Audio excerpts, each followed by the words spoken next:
তোমাকে তিনটা প্রশ্নের উত্তর তুমি তো দিতে বললা যে কোথা থেকে পেয়েছো। 4 নম্বর প্রশ্ন, তুমি কোথা থেকে পেয়েছো। এখন সে বলবে কুরআনুল কারীম, আমি এই প্রশ্নের উত্তর কুরআনুল কারীম থেকে পেয়েছি। সুবহানাল্লাহ বিহামদি। তাই যারা কবরকে বিশ্বাস করেন তাদেরকে তিনটা জিনিসের উপর বিশ্বাস রাখতে হবে। এক, পুনরুত্থান দিবস। পুনরুত্থান দিবস আবার আপনাকে জাগ্রত করা হবে এবং আপনার বিচার হবে। দ্বিতীয় নাম্বার, আপনার জাররা থেকে জাররা পরিমাণ হিসাব হবে। কি থেকে? জাররা থেকে জাররা পরিমাণ। فمن يعمل مثقال ذرة خيرا يره ومن يعمل مثقال ذرة شرا يره। সেই কিয়ামতের দিন আপনার জাররা থেকে জাররা পরিমাণ হিসাব হবে। দুনিয়ার মধ্যে যদি কোন শস্য দানা পরিমাণ যদি আপনি ইবাদত করে থাকেন সেটারও সেদিন হিসাব হবে। যদি দুনিয়ার মধ্যে আপনি শস্য দানা পর্যন্ত যদি আপনি একটি খারাপ কাজ করে থাকেন সেটারও হিসাব হবে। বুঝেছেন? এখন আপনার হিসাব করা হবে 100-র মধ্যে যদি আপনার ভালো আমল নামা যদি 50-এর উপরে হয় আর খারাপ আমল নামা যদি 50-এর নিচে হয় তাহলে আপনি এবার জান্নাতে যাবেন না জাহান্নামে যাবেন? জান্নাতে। আর কারো যদি খারাপ আমল হয় 51 এবং ভালো আমল হয় 49, তাহলে সেই ব্যক্তি জান্নাতে যাবে না জাহান্নামে যাবে? জাহান্নামে যাবে। এখন কারো যদি 50/50 আমল হয় তখন তার কি হবে? কথা বুঝেছেন? 50/50, ভালো আমল নাও 50, খারাপ আমল নাও 50। এখন তার কি হবে? এখন এটা ঘটনা বলতেছি। তখন সেই ব্যক্তি হাসতে থাকবে। একজন ব্যক্তি কিয়ামতের দিন একজন ব্যক্তির এরকম হবে যার 50/50 আমল। এখন যখন তার 50/50 আমল হবে তখন সে হাসতে থাকবে। বলবে, আল্লাহ বলবে যে বান্দা তুমি হাসতেছো কেন? সেই বান্দা বলবে, আল্লাহ একটা আমল হলে জান্নাতে যাবো, আমার হাসবাড়িতে কি করবো?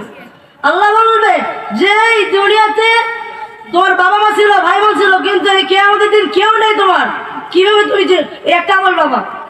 সেই ব্যক্তি বলল, আল্লাহ আমি পাবো। আল্লাহ বলবো যা আমল নিয়ে আসো। এখন সে তার বাবা মায়ের কাছে যাবে, বাবা মা তাকে দূর করে দিবে। ভাই বোনের কাছে যাবে, ভাই বোন দূর করে দিবে। বাবা মা আত্মীয় যারা আছে তারা তাদের কাছে যাবে, কেউ তাকে দিবে না, সবাই দূর করে দিবে। তখন সে চিন্তায় পড়ে যাবে এখন কি হবে আমার।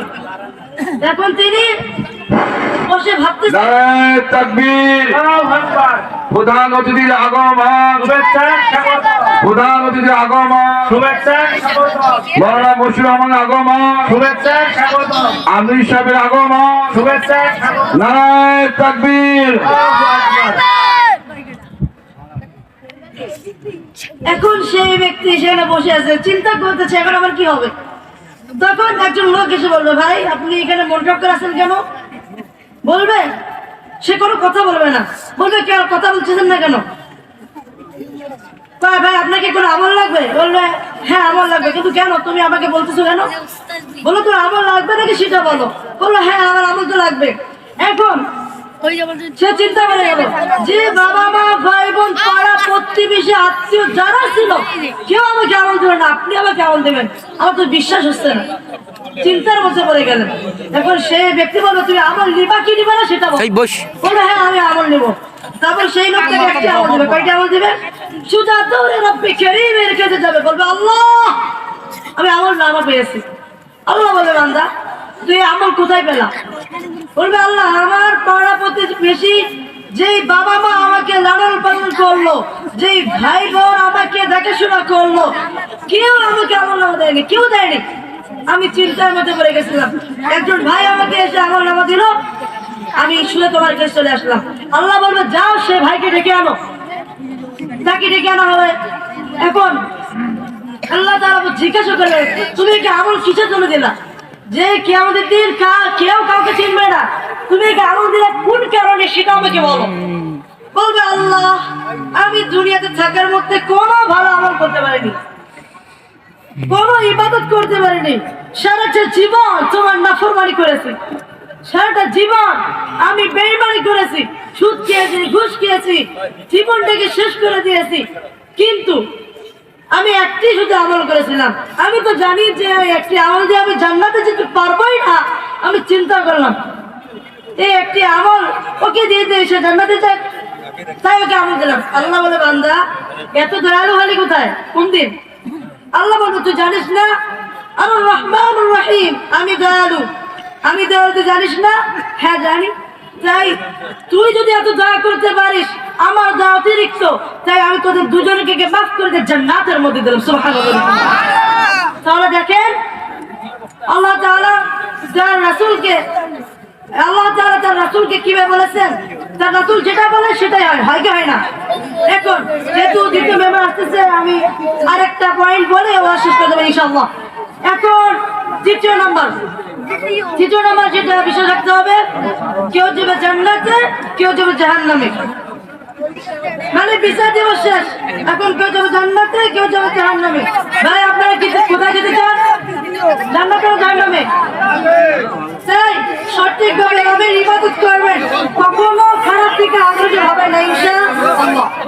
সবসময় আল্লাহকে মনের প্রাণে বিশ্বাস করবো ইনশাআল্লাহ, মনের মধ্যে রবের ভয় ঢুকাবো।